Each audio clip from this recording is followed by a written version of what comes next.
Hi, my name's Raven Hubbard, and for my band book, I chose The Outsiders by S.E. Hinton. So, the book was published in 1967 by S.E. Hinton. The grade levels for this is 6 through 8 or 9 through 12. The Lexile level is 750L. So, something really cool to note about the author is that she was only 15 when she began writing the novel, and it was published when she was 17 years old.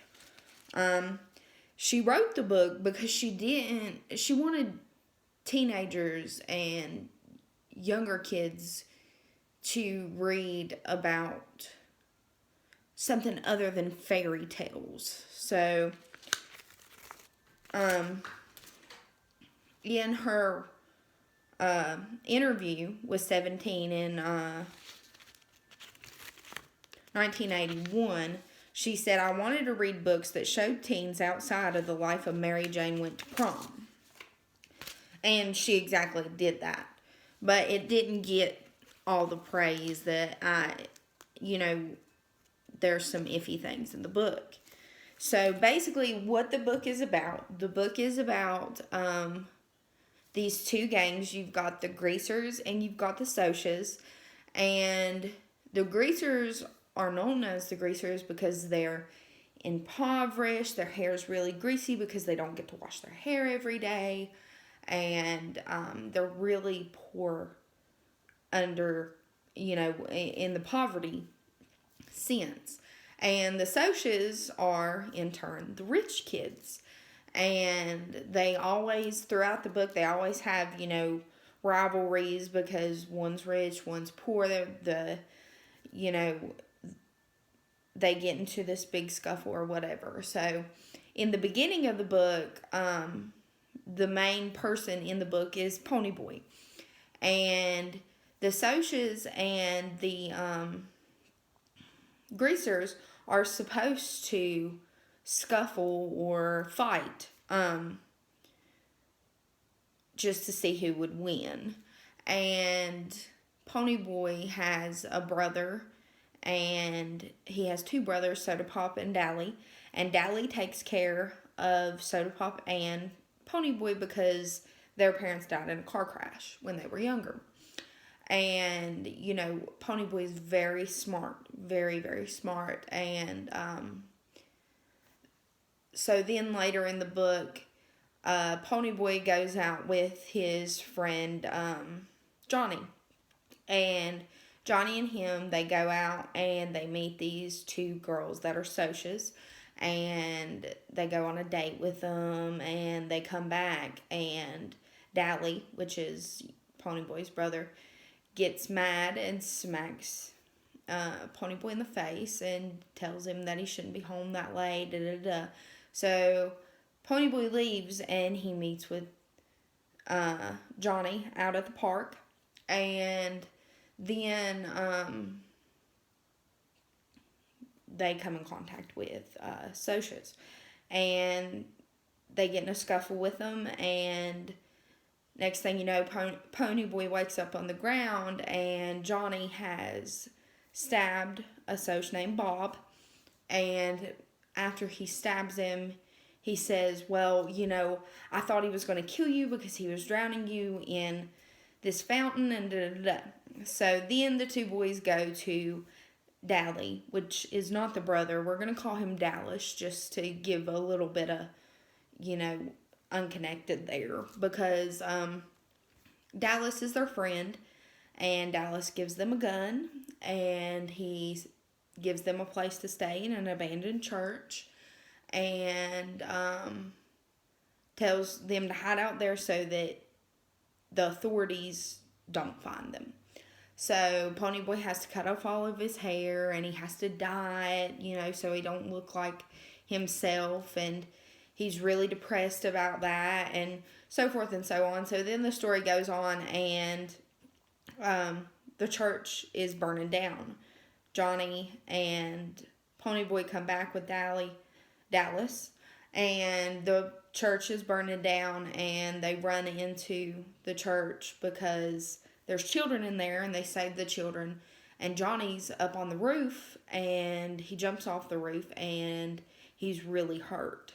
So then Johnny has to go to the hospital, and that night is when the Socs and the Greasers are going to fight, as I said before. So Dallas is in the hospital. I believe it was Dallas. And he goes and he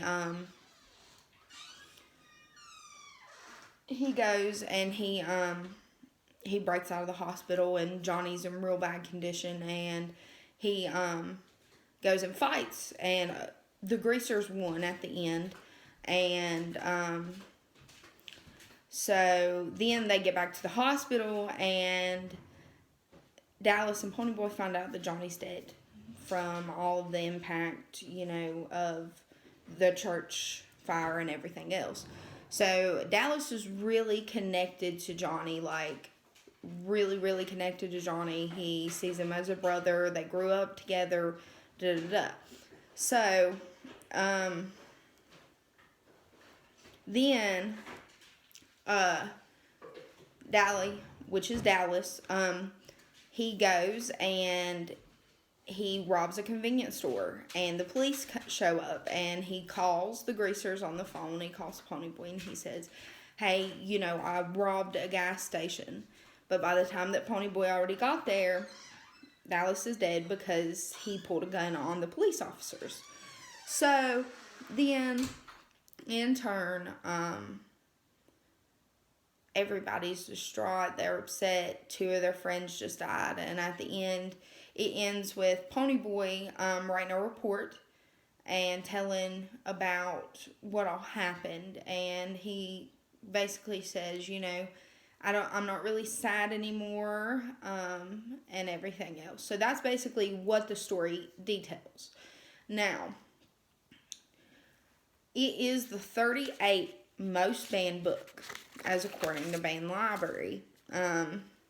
In 1986 in Wisconsin, it was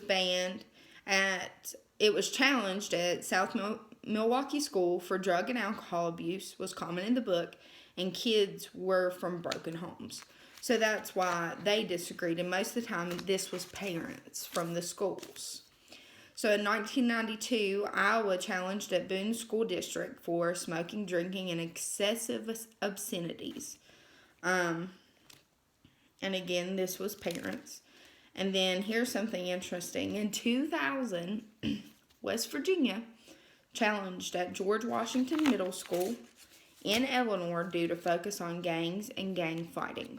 So it was challenged here. Quotes from the book that I can bring up that kind of backs up these arguments are, it doesn't really cuss in the book, Every once in a while it'll say he muttered cuss words under his breath or something like that, but it doesn't cuss. So, here's one quote from the book. It says, "Two Big grinned and lit a cigarette. Anyone want a weed?" That's from page 30. That's where he smokes. And, there is a lot of drinking in the book. Here's another one. "I'm a greaser," Soda Pop chanted. "I am a JD and a hood. I blacken the name of our fair city. I beat up people. I rob gas stations. I'm a menace to society. But man, do I have fun." That's from page 136. And, I understand. I get it. Kids want to mimic what they see, what they read, and they would think, oh, well, this would be cool if I robbed this gas station after reading this book or did this or did that. But there's other instances where people are like, no, this book is good for children. And this is why you should read the book. So one person says, this is off of an article wrote by a man named Earnshaw. He says, respect and social tolerance are the most prominent theme in the book. It is highly didactic, which means it teaches lessons. And the narrative is hugely driven by social injustice that the protagonist, Ponyboy Curtis, encounters. The divide between social classes will resonate with many teens and help provide understanding of the unjust divide between popular and unpopular. So basically what he's saying is it's very relatable. We don't have, I wouldn't say, oh, well, there's a big bunch of gangs in school, but on the other hand, I would say that it's relatable because of the fact that you do have cliques in school, and sometimes, you know, cliques get into it, they don't like each other, and, this would show, well, this could happen. This could really happen, and you wouldn't want that to happen, so if you stick together and you stand against bullying, then overall, this won't happen to you. Also, teaching it is acceptable. It teaches that it's acceptable to be from other worlds. Ponyboy says it's okay we aren't in the same class. Just don't forget that some of us watch the sunset too. That's on page 2, and that teaches us, well, even though we're different, we're all the same. We all watch the same sunset. And it also teaches us it's okay to be book smart. In the story, it says multiple times how Ponyboy's so smart and everything else. So here's a quote. This is from page 2 also. And nobody in our gangs digs books and movies like I do. So basically, he's just saying, well, it's okay to be book smart. It's okay to be different. And, I think the big picture here that every teacher should go over is, it's not okay to be in gangs. Look at all the terrible things that happened to these boys, all because, people died. There were knives and guns and everything else. Look at this and draw your conclusions and say, hey, I don't want to be like that. I just want to have friends, and I don't want to see bullying. And I think it teaches a very valuable lesson. And I know that it's still used in today's classrooms in West Virginia, because I actually borrowed this book from my mother. She's a 7th and 8th grade teacher at Glenwood. And I believe that it's a good message and it's a good read. So to conclude, it's still used. Some see it suitable and some not so much. But I fully believe that you can't shelter your children. That's the biggest thing. You're not going to be able to shelter your children for all of your life and keep them from the outside world, because things like this do happen. Even though we live in West Virginia, things like this do happen. Killings happen here. Violence happens here in general. We're not exempt because we live in the Bible Belt, and we shouldn't guard our children from being exposed to that and say, hey, this isn't the right thing to do. You can end up in prison. You can end up, even though, in the book, I forgot to mention in the book, Ponyboy does go to trial and he gets acquitted because the judge saw him as a hero for pulling them kids out. But I just think it's a really good read, and I think that children shouldn't be shielded from things like that, because if they don't see it in the book and it's not taught by somebody, they're going to see it on TV. They're going to know that things like this happen, and they do. And I think that it's acceptable to teach. Although it does have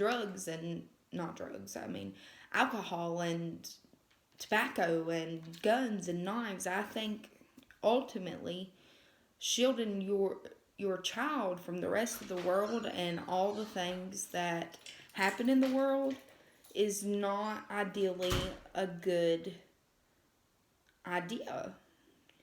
because then they want to try new things, and when they go to try these new things, they don't know whether it's bad or not. So that's my opinion, and that's the end.